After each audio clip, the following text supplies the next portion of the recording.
დილამშვიდობის საქართველოში 11 საათია და გაცემა დღის ნიუსრუმი ბრუნდება პირდაპირ ეთერში. მე ვარ ლელა ბაღდავაძე. კიდევ ერთი ოპოზიციონერი პოლიტიკოსი გისოსებს მიღმა ლევან ხაბეიშვილის შემდეგ ახლა უკვე ელენე ხოშტარიას დაპატიმრებაა შეფასების საგანი. ხოშტარია ზაჰესის იზოლატორშია გადაყვანილი, მას ბრალს სავარაუდოდ დღეს წაუყენებენ, სავარაუდოდ დღესვე გახდება ცნობილი. პროკურატურა მოითხოვს გირაოს თუ მოითხოვს პატიმრობის გამოყენებას. რა ტვირთია და არის თუ არა მძიმე პოლიტიკური ტვირთი ქართული ოცნებისთვის ოპონენტები ციხეში. დღეს ამით ვიწყებთ და წარმოგიდგენთ კიდეც ჩვენს პირველ სტუმარს ოპოზიციონერი პოლიტიკოსი თეონა აქუბარდია ჩვენთან ერთად. გამარჯობა ქართული თეონა და მადლობა რომ გვესწრაფებთ.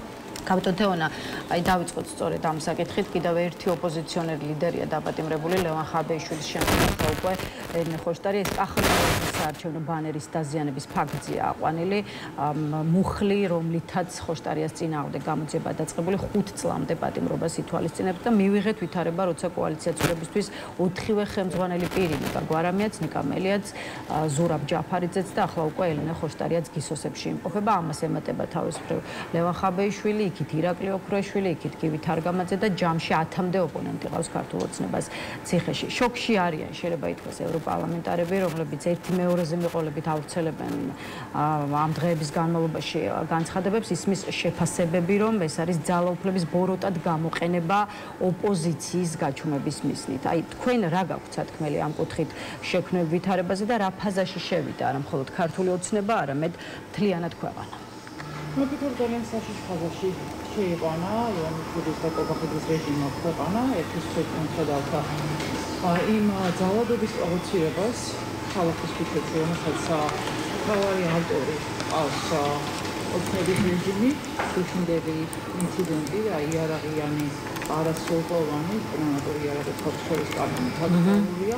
ეს კიდევ ერთხელ აჩვენებს იმას, რომ რადიკალიზმზე დგას რეალურად დღეს ირაკლი კობახიძის რეჟიმი და რადიკალიზმი არის ის ძალით ის ცდილობს ძალაუფლების დაცვას.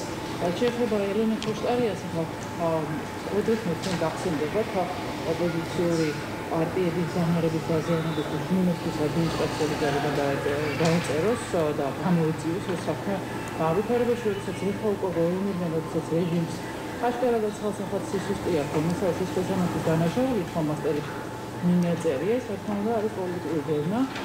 პოლიტიკური დევნა ერთის სამოქალაქო აქტივისტების და ჩვენი მოხდა 3 წლის სტუდენტი გოგონას წინააღმდეგ ანალოგიური მუხლი და აღძიული საქმე, ის გირაოთია გამოშვებული როგორც ახლა უკვე ელენე ხოშტარია, რომელმაც ეს როგორც პროტესტის ფორმა და როგორც წინადადების ფორმა ისე გადადგა და ეს მისი სიტყვებია და არა ჩემი შესაბამისად პოლიტიკური პატიმრების სიმრავლე და მათ შორის ქართული ოცნების შიგნით გუნდში დაგდებულებსა და მოქმედებს შორის რაღაცა სისხლიანი დაპირისპირებები კიდევ ერთხელ აჩვენებს იმის, რომ რეჟიმი არის მყიფე, თუმცა ქვეყანა არის საკმაოდ აი, ძალადობის პროვოცირება ახსენეთ ქუჩაში და ამ თემასაც მინდა შევხვდეთ. გარდა იმისა, რომ ხოშტარიას დაპატიმრებას, ასე ვთქვათ, სიგიჟეს და სისულელეს უწოდებენ, როგორც მისივე თანაგუნდელები, ისე ზოგადად ოპოზიციონერი პოლიტიკოსები, კეთდება განცხადებები, რომ კახა კალაძის, ასე ვთქვათ, საარჩევნო შტაბი უნდა დაიხუროს, რადგან მისი გახსნა მელიქიშვილის გამზირზე, სადაც მართლაც შეიძლება ითქვას, რომ ყოველდღიურად უწევთ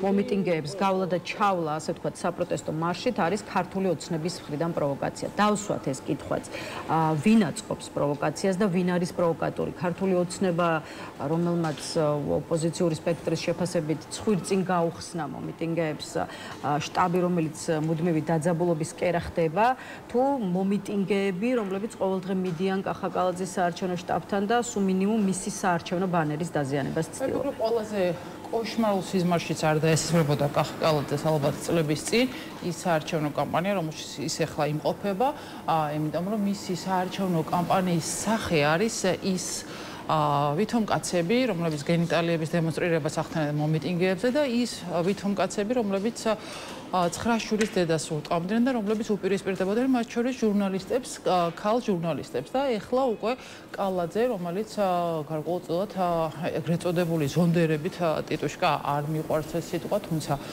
ეს არის ცდილობს დაიცვას საკუთარი ძალაუფლება და აი ამ ძალმომრევობით კიდევ ერთხელ სრულად არათავისუფალ და არასამართლიან არჩევნებში მოირგოს მერის სავარძელი მეტი ფულის შოვნისთვის. ამიტომ ეს ყველაფერი რა თქმა უნდა არა მხოლოდ შტაბის გახსნა იყო პროვოკაციული, ხა აქ არა მხოლოდ ადგილმდებარეობაზე შტაბის, არამედ მთლიანად ის შეფასებები და ის თავდასხმები იქნება ეს ჩვენი ერთის მხრივ ჩვენს დასავლელ პარტნიორებზე და ელჩებზე და თქვენი ეთერი ასევე ვისარგებლო და მხარდაჭერა დაუფიქსირო როგორც ევროკავშირის ელჩს, ასევე გერმანიის, დიდი ბრიტანეთის და ყველა იმ დასავლური ქვეყნის ელჩებს, რომლებიც საქართველოს მეგობრები არიან და არა რომელიმე პოლიტიკური პარტიის და როდესაც ეს თავდასხმა მიმდინარეობს ერთის მხრივ იმ ორგანიზაციაზე, სადაც კონსტიტუციაში გვიწერა რომ წევრობა სურს საქართველოს და ვალდებულია სახელმწიფო ყველა შტო რომ მხარი დაუჭიროს ამ ყველაფერს და კონსტიტუციას არ უღებს და მეორე როდესაც ომი აქვს საკუთარი ხალხის წინააღმდეგ გამოცხადებული რეჟიმს და მათ შორის საკუთარი ყოფილი თანაგუნდელების გაგდებულები უწოდეს თქვენ გახსოვთ ქართულ მოცემამ მათ და ერთის მხრივ ციხეში ყავთ მათივე მინისტრი და სხვა შორის ირაკლი კობახიძე იყო პრემიერ-მინისტრი რომელმაც საკუთარი ყოფილი მინისტრთა კაბინეტის წევრებს გაგდებულების იარლიყი მიაკერა და მერტვი ირაკლი კობახიძე იყო პარლამენტში როდესაც უნდა ეკონტროლებინა ჯუანშერ ბურჭულაძის ასე რომ ვთქვათ საბიუჯეტო დანახარჯები და ის რომ კორუფცია არ ყოფილიყო, მაგრამ ისინი ხომ არ ებრძვიან კორუფციას, ისინი ებრძვიან ასე რომ ვთქვათ გაგდებულებს, იმიტომ რომ როგორც ჩვენ საფრთხე იგრძნეს საკუთარი რეჟიმისთვის და ამ ვითარებაში რა თქმა უნდა ისე რომ გადავხედოთ მთლიანად ერთის მხრივ ივანიშვილის რეჟიმს და მეორეს მხრივ ოპოზიციურ სპექტრს არ არის ნამდვილად სახარბელო ვითარება, განსაკუთრებით ეს ჩანს ოქტომბრის თარიღთან მიმართებაში, თუმცა ყველაზე მნიშვნელოვანი ამ პროცესში არის წინააღმდეგობა, მშვიდობიანი წინააღმდეგობა ყველა იმ მოქალაქის, რომელსაც არ სურს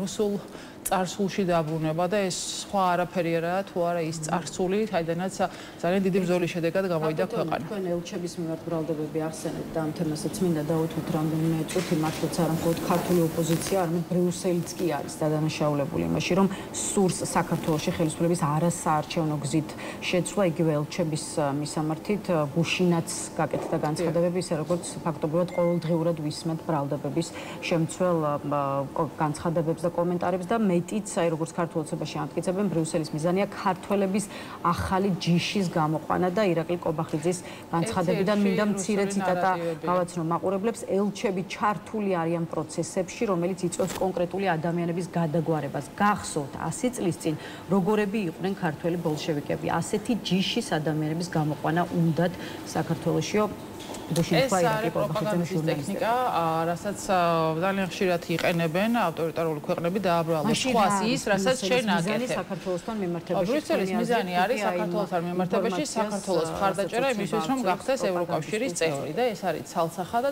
ეს არის ერთმნიშვნელოვანი. ევროკავშირს კარი ქონდა ღია საქართველოსთვის, რომ საქართველოს დაეწყო გაწევრიანების მოლაპარაკებები, ითხოვდა იმ კრიტერიუმების დაკმაყოფილებას, რომელზეც საქართველოს ქონდა მიმართული და ამაში დახმარებას და მე შეგახსენებ რომ ირაკლი ღარიბაშვილის ხელმოწერით იყო შესული ევროკავშირში გაწევრიანების მოთხოვნა იმ პროტესტის ფონზე, რომელიც საქართველოში და თბილისში იმართებოდა. შესაბამისად, ევროკავშირი არაფერს არ ითხოვს გარდა იმ მიმართვის საფუძველზე არსებული ვალდებულებების შესრულებისა, რომელიც საქართველოს ჭირდება ევროკავშირის წევრობისთვის და არა ევროკავშირს საქართველოში გამოგონილი მეორე ფრონტის გასახსნელად. ამიტომ ეს ყველაფერი კიდევ ერთხელ ცხადყოფს სურათს, რომ ივანიშვილს იმ შეთქმულების თეორიების, რომელიც არ არის, ასე ვთქვათ, ივანიშვილის და არის აბსოლუტურად რუსული და რუსეთს ეს ყველაფერი ეროვნული უსაფრთხოების კონცეფციაში ეწერა წლების წინ, რომ გარკვეულწილად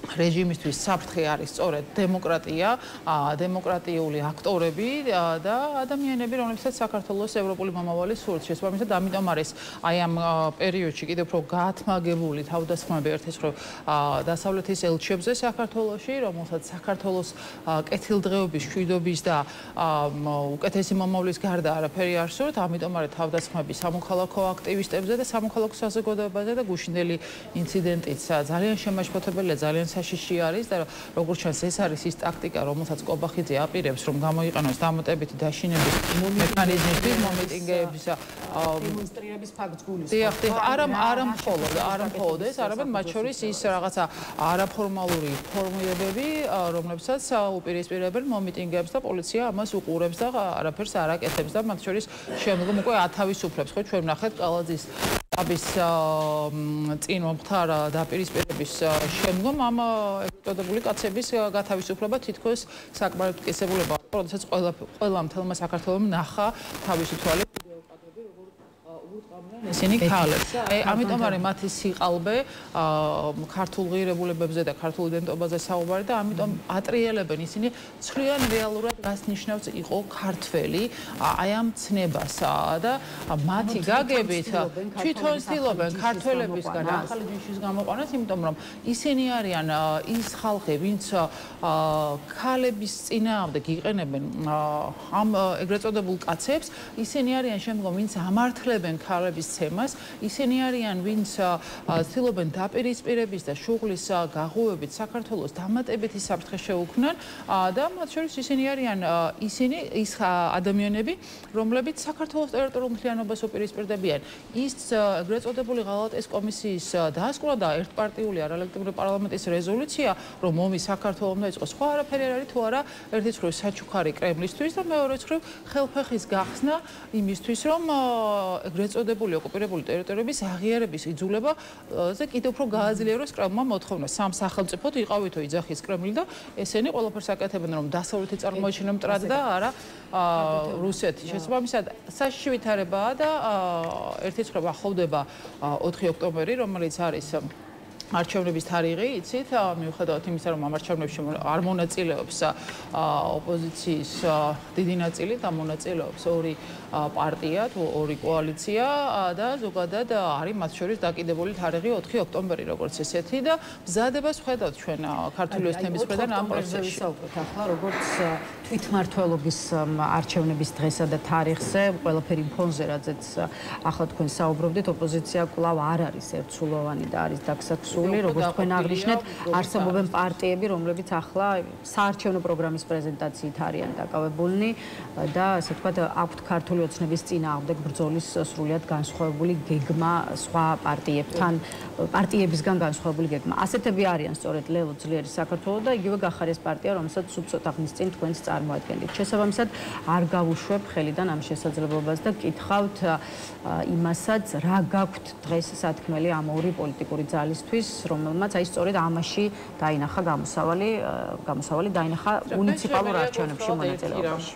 მე ვფიქრობ, რომ რეჟიმთან დაპირისპირება და არ შეგუება არის ის შესაძლებლობა, რომელიც საქართველოს უნდა როგორც გადარჩენის გზად ისე იპოვოს და რა თქმა უნდა ეს ყველაფერი მშვიდობიერად უნდა წარიმართოს და მე სიმართლე გითხრათ არ ვფიქრობ, რომ ადგილობრივი არჩევნები შეიცვლება ივანიშვილის რეჟიმი, არამედ შეიცვლება წინააღმდეგობით და შემდგომ ახალი საპარლამენტო არჩევნების დანიშნვის იმ ფორმით, რა ფორმითაც შესაძლებელია სამართლიანი არჩევნების ჩატარება. შესაბამისად, ყველაზე ცუდი რაც შეიძლება მომხდარიყო, ეს არის ის დაქსაქსულობა და ის დაპირისპირებულობა, რომელიც არის დღეს ოპოზიციურ ველზე.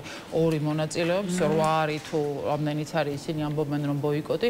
მე არ ვფიქრობ, რომ ასე ან ბოიკოტი შედგება, ან რეალურად გამოხატულება იქნება განწყობები, რომ ძალიან მძიმეა ივანიშვილის რეჟიმის მისამართით, ეს ვფიქრობ, რომ 300 დღეზე მეტი წინააღმდეგობითაც ჩანს და არა მხოლოდ თბილისში და მე აქ უბრალოდ კითხვა სვამ, რა იქნება 5 ოქტომბერს, მაშინ როდესაც ერთი მხრივ გვექნება ვითარება, როდესაც სავარაუდოდ იქნება გარკვეულწილად ბრალის გადატანა მეორე ნაწილზე ოპოზიციის, რატომ ვერ მოხდა ის შედეგის მოლოდინის ჰქონდათ. მე შორს ვარ იმ აზრისგან, რომ ამ რეჟიმის პირობებში და აი ესე დაქსაქსული პოზიციით რაიმე გამარჯვების შესაძლებლობა თუნდაც ადგილობრივ დონეზე შესაძლებელია და შეძლებენ თუ არა ისინი კვლავ ერთად დადგნენ. არ უნდა შესულიყო იგივე გიორგი გახარეს პარტია, რომელსაც თქვენ წარმოადგენთ მუნიციპალურ არჩევნებში და საერთოდ ეს თემა ხო არ იყო თქვენი განცხადების მიზეზი? ასე მკაფიოდ მხოლოდ ეს საკითხი არ ყოფილა, სიმართლე გითხრათ, ჩემი პოზიცია იყო ის, რომ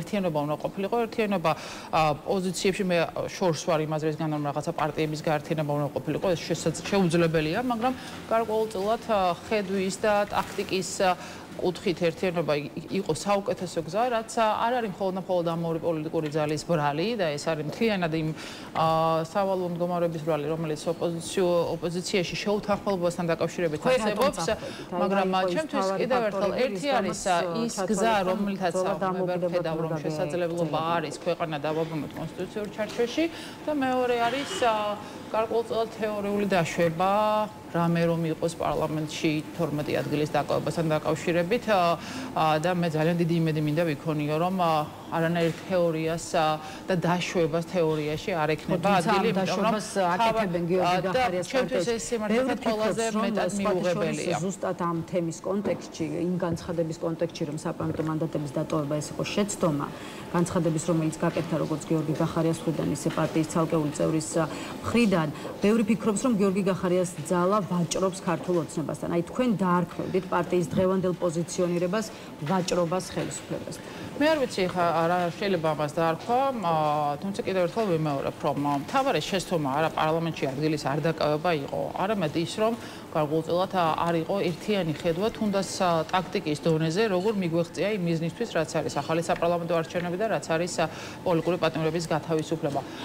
აბსოლუტურად განსხვავებული და რთული ვითარება ქვეყანაში ჩვენ არ ვებრძვით მხოლოდ ბიზნე ივანიშვილს და მის ავტორიტარულ რეჟიმს, არამედ აქ საქმე გვაქვს ჩვენ კრემლის გავლენებთან და კრემლის იმ ჰიბრიდულ ტაქტიკასთან, რომლის მიხედვითაც კრემლი ინარჩუნებს საქართველოს მაშინ, როდესაც მისი გავლენა მცირდება აზერბაიჯანსა და სომხეთში ტრამპთან ერთად დადებული სამშვიდობო შეთანხმების ფონზე. შესაბამისად, როდესაც აქ არ არის მხოლოდ შიდა პოლიტიკური დაპირისპირება, არამედ დაპირისპირება არის მათ შორის აგრესორ სახელმწიფოს ტაქტიკასთან, რომლის დასაყრდენიც არის ივანიშვილის რეჟიმი, აბსოლუტურად განსხვავებულად უნდა ყოფილიყო მიდგომა და პარლამენტში შესვლაზე საუბარი ეხლა ან შეცდომების ანალიზი, რაც ფიქრობ რომ მნიშვნელოვანია, ერთ-ერთ მიზანს უნდა ემსახურებოდეს, როგორ გავისტუმროთ ეს რეჟიმი მშვიდობიანად და როგორ დავაბრუნოთ ქვეყანა კონსტიტუციურ გზაზე და მე არ ვფიქრობ რომ ეხლა თუნდაც უწოდო შეცდომა პარლამენტში არ შესვლას, რაზეც ტაქტიკასთან მიმართებაში სხვადასხვა ვერსია შეიძლება და ყოფილიყო, მაგრამ არა ის რომ არალეგიტიმურ პარლამენტს ეხლა შემატო გარკვეული რაოდენობა ადამიანებისა, რომელიც სოზარსულვარის გვერდზე დაიკავებს ოპოზიციის, ასე რომ თქვა, სავარძელს, განკუთვნილ სავარძელს, ეს იქნება იმ მნიშვნელოვანი შედეგისთვის ხაზის გადასმა, რაც ჩვენ მივიღეთ ერთი წრეით რომ ლეგიტიმაცია არ აქვს რეჟიმს და ხელს არავინ არ ართმევს ირაკლი ყობახიძე და მეორე მხრივ ის სანქციები რომელიც არის ამაჯერზე დაწესებული. ამიტომ ერთია თეორია, მაგრამ მეორე არის ის ორი გზა, რითიც შესაძლებელია რეჟიმის შეცვლა მშვიდობიანად და იმ მიზნის მიღწევა, რასაც ახალი საპარლამენტო არჩევნები უკავშირდება. კიდევ ერთი კითხვა უშუალოდ გიორგი გახარიასთან მიმართებაში, ქართული ოცნება თქვენ იცით, რომ გუნდის ყოფილი მაღალჩინოსნების კორუფციასთან შესაძლო კავშირზე ალაპარაკა და იცით, რომ თავდაცვის ყოფილი მინისტრი ჯუანშერ ბურჭულაძე დაპატიმრებულია და მასზე ცალკე კითხავთ, თუმცა ის არ არის ერთადერთი, ვისაც კეთდება განცხადებები, რომ სავარაუდოდ, ასე ვთქვათ, манипуляციური გზებით გამდიდრდა მართულ პარტიებში კითხვებს სვამენ იმის შესახებაც, მაგალითად როგორ და რანაირად რითი იყიდა გიორგი გახარიამ პარიზში საკმაოდ ძვირად ღირებული ბინა და ეს მაშინ პანდემიის დროს, როცა არაერთი ქვეყნის ეკონომიკა იყო ჩამოქცევის პირას. რამდენად ლოგიკური და სამართლიანი შეიძლება იყოს ეს კითხვა? აი თქვენი აზრით რისი გამკეთებელი იყო და რისი გამკეთებელი არ იყო გიორგი გახარია? კიდევ ერთხელ ის ბრალდებები, რომელიც გიორგი გახარიას უკავშირდება, ეს ყველაფერი არის ცალსახად პოლიტიკური, ნაინადაც ივანიშვილისთვის ის წარმოადგენდა გარკვეულწილად პირად საფრთხეს და ის მისი შურისძიების განაცხადიც, რომელიც მან გააკეთა იმედის ეთერში წინა საარჩევნოდ, ეს არასდროს არ წასულა. ხა მე გიორგის ქონებაზე ვერ ვისაუბრებ და ალბათ პარტია ამაზე უკეთესად ისაუბრებს, მაგრამ ჩორჩენას ეპიზოდში გიორგის დადანაშაულება და რაც წულუკენის ღალატის კომისიაში წერია იგივეს დაბრალება, რაც მიხეილ სააკაშვილისადმი მათ აქვთ, რომ ომის დაწყების ცდელობა იყო, ეს სხვა არაფერი არ არის თუ არა საკუთარი ქვეყნის ღალატი და რატომ? იმიტომ რომ ამით ოკუპანტი მარიონეტულ რეჟიმს, ცხინვალის რეჟიმს გზავნილს უგზავნიან, რომ ისინი შეუძლიათ მათ დამატებითი ტერიტორიების ოკუპაცია, ისე რომ წინააღმდეგობას არავინ არ გაწევს და მოსახლეობისადმი არის გზავნილი, რომ მათი უსაფრთხოება არ იქნება დაცული. მე ესე ვკითხულობ ამ ყველაფერს. შესაბამისად, გიორგი გახარიას მისამართით ბრალდებები, შეთქმულების თეორიები გაგრძელდება, მაგრამ აქ უნდა გვესმოდეს რა, ცალკე უფრო იოლია მორევა, ვიდრე როდესაც არის გარკვეულწილად ერთიანი ბრძოლის ირგვლივ დარაზმული ადამიანები და მე არ მაქვს იმის ილუზია რომ ეხა ყველა პარტია ერთად დადგება, მაგრამ ვითარებაში როდესაც მნიშვნელოვანი რაც შესაძლებლობა გამოგვივიდა უკვე იყო ის რომ მიზნისთვის ერთიანი ბრძოლის განხორციელება და მათ შორის საერთაშორისო ორგანიზაცია აი ახლა ამ ვითარების შეცვლა და ეს არ არის მხოლოდ გიორგის ბრალი სამწუხაროდ პოლიტიკურ სპექტრში არის ეს გამოწვევა არის პრობლემა შესაბამისად როდესაც ისინი საუბრობენ კორუფციაზე, მაშინ როდესაც აი ახლა ხან გამოქვეყნდა ინფორმაცია თუ რამდენი მილიონი აჩუქეს ივანიშვილის რეჟიმის ერთპარტიული პარლამენტის წევრებს შობლებმა და რა ფულის პატრონები არიან ისინი, ეს კიდევ ერთხელ თვალშინაცხის შეყრა არის და მათ შორის თითქოს კორუფციასთან ბრძოლა ჯუანშერ ბურჟუაზის საქმესთან დაკავშირებით არის კლანური დაპირისპირება და არა თქო რეალური დალაშქრება კორუფციის წინააღმდეგ და კომიტეტის შემთხვევა რადგან რამდენჯერმე ახსენეთ აქვე ბარემ კითხვასაც დაგისვათ პოლიტიკოსების თუ ექსპერტების ნაწილი ფიქრობს რომ ქართული ოცნება აი ბურჟუაზის გავლით უტრიალებს ირაკლი ღარიბაშვილს თქვენც გრჩებათ ასეთი შტაბიშლება იმიტომ რომ მაგალითად ირაკლი ყობახიძემ სპეკულაცია უწოდა ღარიბაშვილის დაკავების ალბათობის შესახებ კითხვას არ ვიცი თქვენ რატო ფიქრობთ რომ შესაძლოა სუსი ირაკლი ღარიბაშვილსაც მიადგეს და რითი შეიძლება აიხსნას ოცნების მოქმედი ლიდერშიპის ასე ვთქვათ გადაკიდება გუნდის მითხარით მაღალი პოლიტიკური თანამდებობის პირის მოქმედი თანამდებობის პირის წინააღმდეგ თუ იცით რაიმე კორუფციულ საქმესთან დაკავშირებული ან გამოძიება ან შედეგი ისინი ებრძვიან გაგდებულებს და მე ეს არ მომიგონია მათ თვითონ თქვეს და როდესაც საუბრობთ ჯუანშერ ბურჟუაზაზე ხა შორს ვარ იმას რისგან რომ ჯუანშერ ბურჟუაზა იყო ანგელოზი და თეთრი არა აქვს მოპარული თავდაცვის ბიუჯეტიდან იმიტომ რომ ეს იყო ის ტრადიცია რომელიც ივანიშვილის რეჟიმმა დაამკვიდრა ამ ქვეყანაში კორუფციაზე დგას ივანიშვილის რეჟიმი თავიდან ბოლომდე და არც მისით დაწყებულა ეს კორუფციული სკანდალები და არც მისით დასრულდება მაგრამ ის იყო ღარიბაშვილის გუნდის წევრი ღარიბაშვილის მოადგილე თავდაცვის მინისტრობის დროს და შემდგომ უკვე თავდაცვის მინისტრი და რა თქმა უნდა ღარიბაშვილამდე მისასვლელად ჯუანშერ ბურჟუაზე იყო ის მსხვერპლი რომელიც ჭირდებოდა ყობახიძეს იმისთვის რომ ერთის რო გზავნილი გაეგზავნა მისთვის და მეორეც რო გარკვეულწილად დაშინების მეთოდი გამოიყენებინა ამიტომ ეს ბრძოლა არის შიდეკლანური ბრძოლა ეს არის მყიფე ძალაუფლების მაჩვენებელი ირაკლი ყობახიძის რომელმაც წარმატებით მოუგო პირველი რაუნდი ირაკლი ღარიბაშვილს იმით რომ სრულიად ჩამოაცილა ძალაუფლებას სრულიად აიღო ყველა ის პოზიცია რომელიც აქამდე გადანაწილებული ქონდა ივანიშვილს გულისხმობ ძალოვან უწყებებს და სპეცსამსახურებს და ეხლა უკვე ცდილობს რეჟიმის გამყარებას მიუხედავად იმისა რომ მან ისის რომ მყიფეა მისი რეჟიმი. ხარტოთანო ბოლო კითხვა უნდა დაგისვეთ ჩვენ 4 ოქტომბერზე არჩევნების ნაწილში გარკვეულწილად ვისაუბრეთ ახლა 4 ოქტომბერზე მინდა გკითხოთ ოღონდ უკვე ოპოზიციის ნაწილის გეგმის კონტექსტში რომელსაც ქვია ქართული ოცნების მშვიდობიანი გზით დამხობა გასულ კვირას გახდა ცნობილი რომ სუსმა უკრაინის მოქალაქეები დააკავა საუბარია საქართველოში ასაფეთქებელი ნივთიერების შემოტანაზე და უკვე გვესმის განცხადებები რომ ეს თემა შესაძლოა იყოს კავშირში სწორედ 4 ოქტომბრის გეგმებთან და მეტიც გვესმის განცხადებები რომ ამ გეგმის განხორციელება შეიძლება ხდებოდეს უკრაინის სპეცსამსახურების დავალებით ეს ამბავი რას გეუბნებათ ამაზეც გაგვიზიარეთ თქვენი პოზიცია და უკვე დაგემშვიდობებით რა ასე ვთქვათ საფუძველი შეიძლება კონდეს უკრაინის სპეცსამსახურების მამუკა მდინარაძე სალამ გადავიდოდა სუში მას როდესაც კითხა ჟურნალისტმა FSB-ს განცხადებაზე რუსეთის სპეცსამსახურის განცხადებაზე რომ საქართველოდან გასულ მანქანაში აღმოაჩინეს სასაფეთქებელი ნივთიერება, მან არც უარყვარს დაადასტურა მეუღლეთ იმისა, რომ სუსის უფროსი ოხანაშვილი დუმდა ამასთან დაკავშირებით და ძალიან მალევე გახდა სუსის უფროსი და ეგრევე ხოვდა გახსნა საქმე. ჩემთვის აქ ძალიან საინტერესო იყო ის მომენტი, რომ ესე იგი ბულგარეთმა, რუმინეთმა და თურქეთის სპეცსამსახურებმა ეს მანქანა ვერ იპოვეს და ვერ დაიჭირეს და მამუკა მდინარაძე იყო ყველაზე სპეცებს შორის სპეცსამსახურების, რომელმაც ეს მანქანა იპოვა. ანუ ამით მან ბრალდება მათ შორის ამ სამი ქვეყნის სპეცსამსახურებს ესროლა და თქვა რომ აი თქვენი ქვეყნის ქვეყნების გავლით ჩვენამდე მოვიდა სასაფეთქებელი ნივთიერება და რა თქმა უნდა ისევ და ისევ ეს ყველაფერი დაკავშირებულია უკრაინასთან როგორც აქამდე გამოძიება სუსი ჩვენ გვახსოვს რომ როდესაც იბარებდნენ მათ შორის უკრაინიდან დაბრუნებულ ქართულ მებრძოლებს ამიტომ ეს გარკვეულწილად შიშის და შეთქმულების თეორია ახალი არ არის სუსის მხრიდან მაგრამ მე არ მჯერა იმის რომ თურქეთის სპეცსამსახურები არიან ბევრად უფრო სუსტები, ვიდრე ქართველი სპეცსამსახურები და ამჯერა იმ თეორიის, რომლებიც უკრაინა დაინტერესებულია საქართველოს რა თქმა უნდა, უკრაინას აქვს თავისი ბრძოლა, თავისი დიდი ომი რუსეთთან, იმ აგრესიის ფონზე, რომელსაც ის აწარმოებს და მე არ ფიქრობ, რომ ამ ვითარებაში ასეთი შეთქმულების თეორიები, რომელიც მეორდება ძალიან ხშირად, მით უფრო უკავშირდება ეს ყველაფერი 4 ოქტომბერს, არა და დაკავებულები ამბობენ, რომ ეს რუსეთში უნდა წასულიყო ეს მანქანაო, მაგრამავლაბარში უნდა ყოფილიყო და ჩვენ გვჯერა რომ თბილისში ტერაქტის მოსაწყობად აკეთებდნენ და ეს ყველაფერი არის მამკომდენერაძის მორიგი მცდელობა, რომ გამოჩნდეს ყველაზე უფრო მაგარი სამ ქვეყნის სპეცსამსახურთან მიმართებაში და აჩვენოს როგორ გახსნა საქმე. ამიტომ მე ვფიქრობ, რომ წინააღმდეგობა გაგრძელდება ყველა იმ თარიღთან მიმართებაში, რომელიც არის აუცილებელი ამ წინააღმდეგობის გასაგრძელებლად და საბოლოო ჯამში საქართველოს კონსტიტუციური გზაზე დაბრუნება შვიდობიანი ფორმით უნდა იყოს ის მიზანი, რომელსაც ერთად შევასრულებთ. მადლობა იმისთვის, რომ იყავით ჩვენი სტუმარი. თეონა აქუბარდიას ვემშვიდობებით. ახლა რეკლამის შემდეგ კოალიცია ცვლილებისთვის წარმომადგენელი შემოგვერთება, ასე რომ დაგვერდეთ.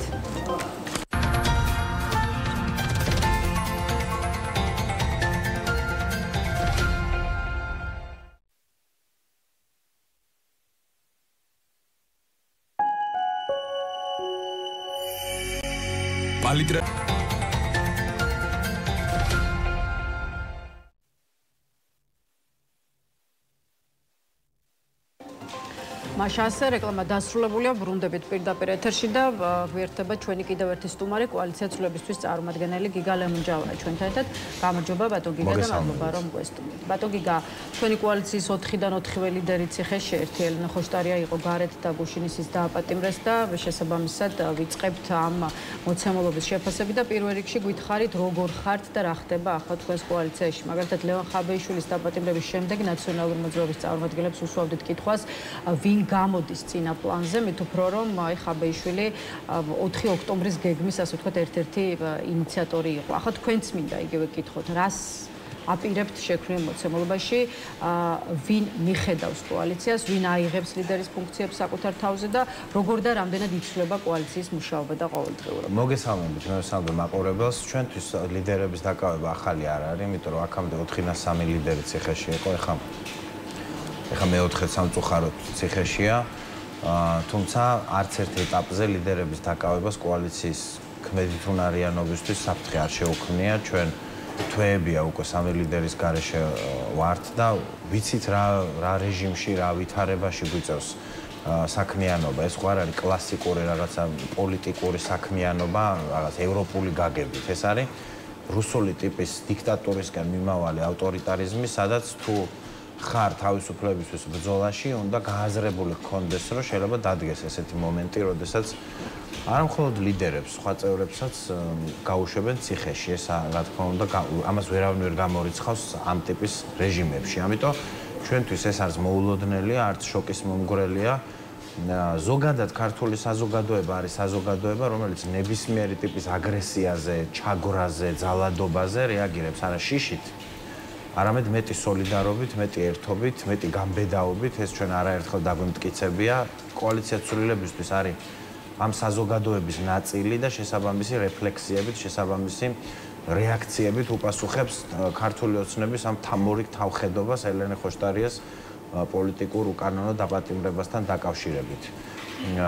ანუ იცვლება ის, რომ უკვე 4-დან 4 ლიდერი ციხეში იქნება, რაც რა თქმა უნდა მარტივ ვითარებაში არ აღმოაჩენს კოალიციას, თუმცა როგორც გითხარით, ჩვენ მზად ვიყავით ამისთვისაც და მზად ვართ გაცილებით უფრო მძიმე განვითარებისთვისაც, იმიტომ რომ ვიცით რა დევს სასწორზე და სასწორზე დევს არა. რას გულისხმობთ აი ამ მძიმე განვითარებაში? ნებისმიერი ტიპის, ანუ რეჟიმს შეუძლია მოიფიქროს რაც უნდა ის, ჩვენ ვიცით როგორ მოქმედებენ ავტორიტარული რუსული ტიპის დიქტატურისკენ მიმავალი რეჟიმები ჩვენ სამეზობლოში, რეებზე არიან წამსვლელები, ეს ყველაფერი ზუსტად ვიცით.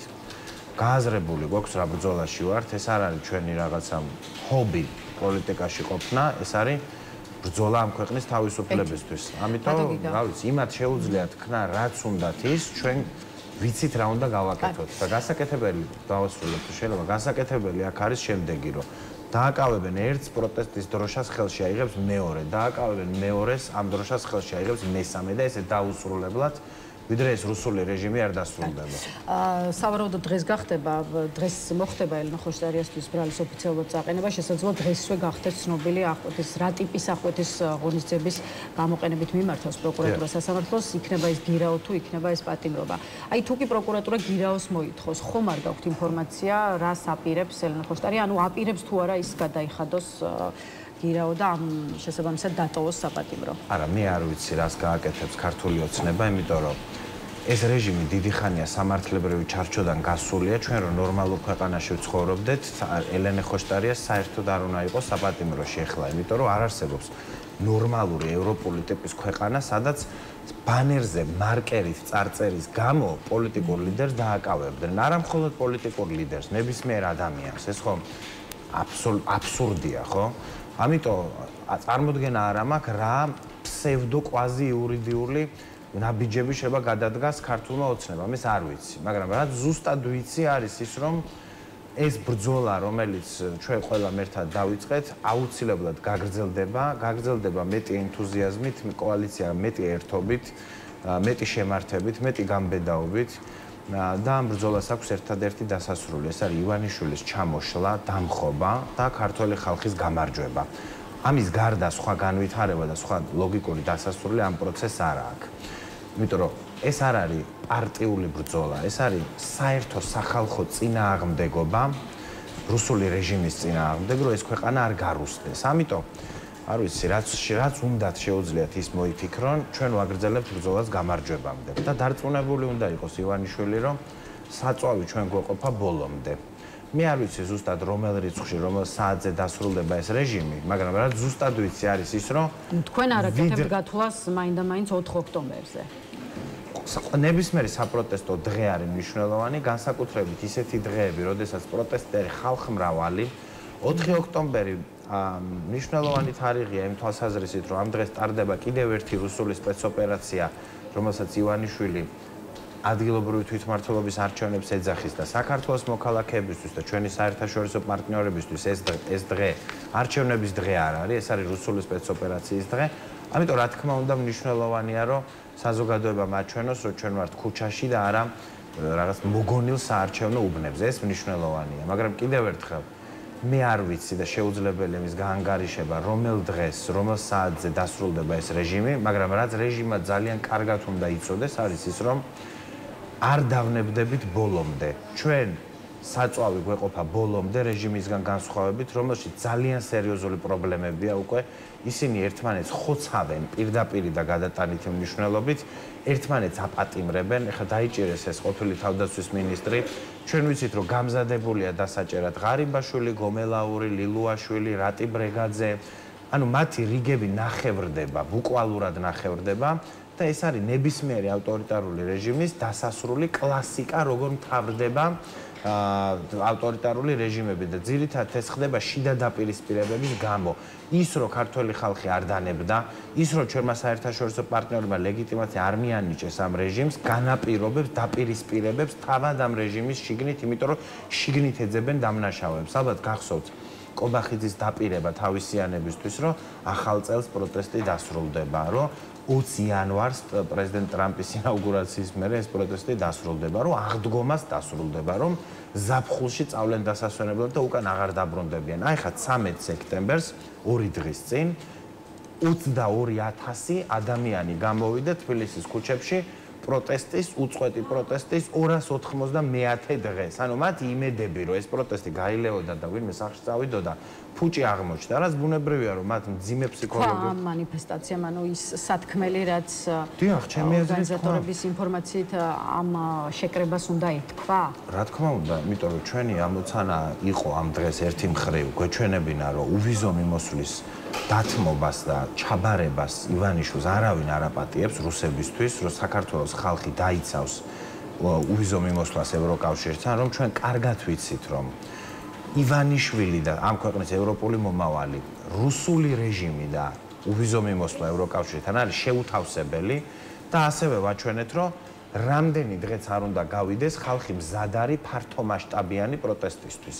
299 დღეს 20,000-ზე მეტი დემონსტრანტი იყო გამოსული და ბუნებრივია, რომ ეს ყველაფერი ურთულეს ვითარებაში აყენებს რეჟიმს, არ გავტყდებით ჩვენ, გატყდება რეჟიმი. არ დავნებდებით ჩვენ, დანებდება რეჟიმი.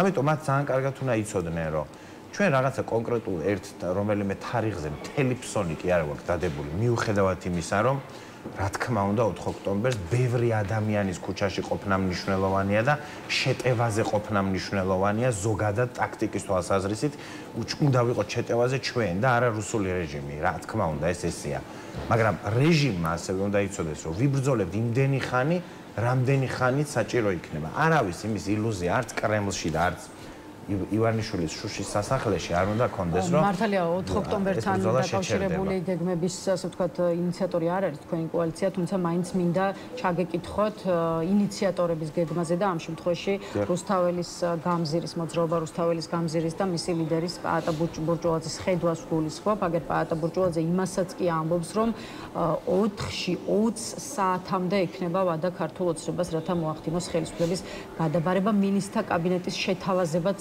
მოხდება 4 ოქტომბერსო ესეც ემა ტუხიაშვილთან თქვა პაატა ბურჭულაძემ გუშინ პალტრა ნიუსის ეთერში.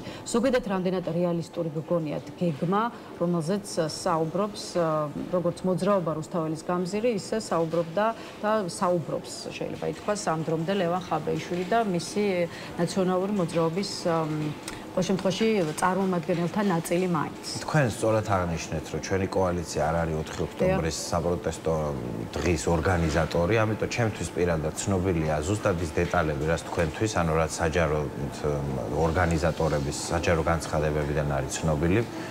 ყველასთვის ცნობილია ასევე ჩემი პირადად, ჩემი დამოკიდებულება, ну არაერთხელ გავაჟღერე საჯაროდ იმასთან დაკავშირებით, რას ვფიქრობ ერთ კონკრეტულ თარიღზე მთელი მოლოდინების ჩამოკიდებასთან დაკავშირებით. აქვე რა თქმა უნდა რომ კოალიცია ცვლილებისთვის იქნება ყველგან წინა ხაზზე სადაც არის გულწრფელი სახალხო პროტესტი რეჟიმის წინააღმდეგ ამაში მინდა დაგარწმუნოთ ეს ესე იყო და ეს ესე აუცილებლად იქნება აქვე მინდა რომ წარმატება უსურვო ნებისმიერ ადამიანს ვინც გულწრფელად იბრძვის რეჟიმის წინააღმდეგ და დგამს ნაბიჯებს რეჟიმის ჩამოშლისთვის რა თქმა უნდა ეს არის არა რომელიმე ერთი მოძრაობის ან ერთი პოლიტიკური პარტიის არის მთელი ქართული საზოგადოების საერთო ამოცანა. თუმცა კიდევ ერთხელ გიდასტურებთ, რომ ჩვენ 4 ოქტომბრის ორგანიზატორები არა ვართ, მაგრამ ვიქნებით ყველგან, სადაც იქნება ბრძოლა თავისუფლებისთვის. თუმცა საინტერესოა სხვების შეფასება, სხვა ოპოზიციურ ძალებს გულისხმობ, როგორც ამ გეგმის რეალისტურობის შესახებ, იმის შესახებ საერთოდ სახიფათო ხომ არ არის ის, რაზეც საუბრობს მოძრაობა რუსთაველის გამზირი და რატომ გეკითხებით, ისევ პაატა ბურჭულაძე ის არ გამორიცხავს, რომ 4 ოქტომბრის აქცია გასცდეს, ასე ვთქვათ, მშვიდობიან ფარგლებს, შეუძლებელი გახდეს მისი მართვა და მივიღოთ ის, რაც აგერ ნეპალში მოხდა, ანუ მივიღოთ უმართავი ხალხი და მოკლე ამონარიდი ისევ მისი განცხადებიდან თუ ჭკუა შესწევთ, რამდენიმე ორგანიზატორი უნდა დატოვონ გარეთ, რომ აქცია იყოს მართვადიო, ამბობს ბურჭულაძე. არის თუ არა, ასე ვთქვათ, ძალიან სახიფათო ის ანონსი, რომელსაც აკეთებს პაატა ბურჭულაძე და ნეპალის პროცესების გამეორება საქართველოში, არის თუ არა ის სცენარი, რომელიც საერთოდ არავის ინტერესებში არ უნდა შედიოდეს. არა მხოლოდ ქართული ოცნების, არამედ მათ შორის ოპოზიციური სპექტრის. ჩვენ ერთი რამე უნდა გვესმოდეს, ჩემი აზრით, კარგად, რომ ჩვენ ვართ ახლა რუსული ტიპის დიქტატორისკენ მიმავალ რეჟიმში. ეს არის კლასიკური რუსული ტიპის ავტორიტარიზმი. ამ ტიპის რეჟიმებში, სადაც საარჩევნო გზით ხელისუფლების ცვლილების მექანიზმი გაუქმებულია, სადაც 26 ოქტომბერს წინა საპარლამენტო არჩევნებზე ჩვენ განგვიცხადეს, რომ არჩევნები, როგორც ხელისუფლების დემოკრატიული გადაცემის მეთოდი დასრულებულია, ბუნებრივია, რომ პროცესები გადაწყდება ქუჩის პროტესტის გზით. ამ რეჟიმისთვის ეს ქუჩის პროტესტი ადვილი არ იქნება, საკმაოდ მტკივნეული იქნება. ამათ რომ თავში ტვინი ქონოდა თავის დროზე 26 ოქტომბერს არჩევნები მაგივრად რუსული სპეცოპერაცია კი არ უნდა ჩაეტარებინათ, შვიდობიანად უნდა გადაებარებინათ ხელისუფლებას. საბოლოო ჯამში მინდა დაგარწმუნოთ, რომ პროტესტის შედეგიც სწორედ ეს იქნება. პროტესტის შედეგიც იქნება, რომ ივანიშვილი ხელისუფლებას მშვიდობიანად გადააბარებს. ეს აუცილებლად ესე იქნება. როგორც კი ივანიშვილი მიხვდება, რომ ის ვერ უმკლავდება პროტესტის მასშტაბებს, პროტესტის სიმწვავეს, ის ჩვენ აუცილებლად მივაღწევთ ყველა ერთად ახალ თავისუფალ და სამართლიან საპარლამენტო არჩევნებს. ეს ესე იქნება. ეს მოთხოვნა არავის არ გაუქმებია. ჩვენ ორი ძირითადი მოთხოვნა გვაქვს ამ დრომდე, ეს არის ახალი თავისუფალი და სამართლიანი საპარლამენტო არჩევნები, სამართლიანი წესებით და მეორე ეს არის პოლიტპატიმრების გათავისუფლება.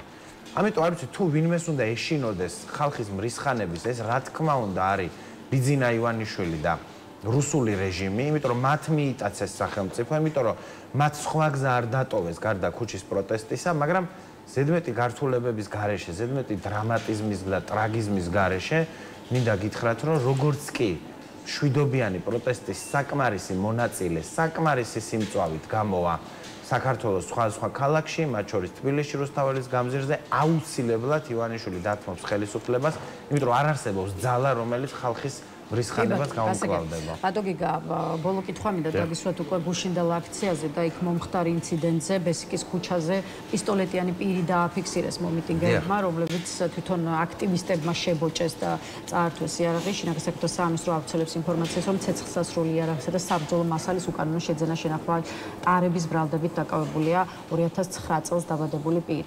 მარტივად კითხავთ, რა შეიძლება ითქვას ამ ინციდენტზე? მაგალითად, მეხუთე პრეზიდენტი სალომე ზურაბიშვილი ასეთ რამეს ამბობს. რეჟიმი ავითარებს კლასიკურ რუსულ სცენარს, ოცნება ეთამაშება 90-იანი წლების სცენარს, ახალი შიშის დასანერგად, ამას ემსახურება რუსთაველზე იარაღით თამაში და ტიტუშკების შეგზავნა მშვიდობიანი პროტესტის რიგებშიო, ამბობს ზურაბიშვილი, რომლის შეფასებითაც ქართული ოცნება აგონიაში იმყოფება. იარაღიანი პირის გამოჩენა მომიტინგეებს შორის რა რისკებს აჩენს და რა რისკებს უკავშირდება უკვე თქვენი პოზიცია, რომ გითხრათ? ერთი რამ მინდა ვთქვა ძალიან ხაზგასმით. ხშირად არის საუბარი სამოქალაქო დაპირისპირების საფრთხეზე, როდესაც პროტესტზე გვაქვს საუბარი. საქართველოში სამოქალაქო დაპირისპირება დღეს არის შეუძლებელი, იმიტომ რომ სამოქალაქო დაპირისპირება სჭირდება მინიმუმ 2 იდეოლოგიზირებული ჯგუფი, მეტნაკლებად თანაბარი რაოდენობის და თანაბარი ძალის მქონე, რომელიც ერთმანეთს უპირისპირდება. საქართველოში არავითარი 2 ბანაკი არ არსებობს. საქართველოში არსებობს მოსახლეობის 85%. ხარისხი არ გვაკლია, როგორც პოლიტიკაში ისე საზოგადოებაში არ გვაკლია ზიზღის, სიძულვილის და დაპირისპირების. რომელიც ხელისუფლებიდან მოდის ეს ზიზღის ენა და ეს აგრესია და დაპირისპირება და პოლარიზაციის ერთადერთი წყარო ამ ქვეყანაში არის ხელისუფლება, ეგრეთ წოდებული ივანიშვილის რეჟიმი, მაგრამ რა არის თქმა მინდოდა. იმისთვის რომ სამოქალაქო დაპირისპირება მოხდეს, საჭიროა მეტნაკლებად თანაბარი ძალის მქონე რამდენიმე 2 ან რამდენიმე ჯგუფი, რომელიც უპირისპირდება ერთმანეთს. საქართველოში არსებობს 85% მოსახლეობის, რომელსაც უნდა ევროპა და არსებობს ბიძინა ივანიშვილი და მისი მცირე კრიმინალური დაჯგუფება, რომელსაც მიტაცებული აქვს ხელისუფლება. ეს ვერავით არის სამოქალაქო დაპირისპირება აქ ვერ მოხდება. ვიღაცები შეიძლება შემოაგზავნონ, პროვოკაციები მოაწყონ, მაგრამ ეს მათ სისუსტეზე მიუთითებს, გუშინ როგორც იმ ვიღაც ბიჭს, რომელიც შევარდა დემონსტრანტებში სასიგნალო იარაღი, წაართვეს ეს იარაღი. აი ზუსტად ეგ მოდელი გათამაშდება დიდ კონტექსტშიც, იმიტომ რომ არ არსებობს ძალა, რომელიც ამ ხალხს შეაჩერებს ფიზიკურად. არ არსებობს სხვა ბანაკი ამ ქვეყანაში. ამ ქვეყნის მოსახლეობის აბსოლუტურ უმრავლესობას უნდა რომ საქართველოს იყოს ევროკავშირის და ნატოს წევრი. ჩვენ უბრალოდ მთელ ხანს თქვენ, მე აი აქ დარბაზში მყოფ ადამიანებს გვიპირისპირდება ერთი კრიმინალი, რომელსაც ყავს მცირე კრიმინალური ბანდა. მადლობა ბატონო გიგა იმისთვის რომ იყავით ჩვენი სტუმარი. გიგა ლემონჯავა პასუხობდა ჩვენს კითხვებს. დღის ნიუსრუმი ამით დასრულებულია. ერთმანეთს უკვე ხვალ 11 საათზე შევხვდებით. ნახვამდის.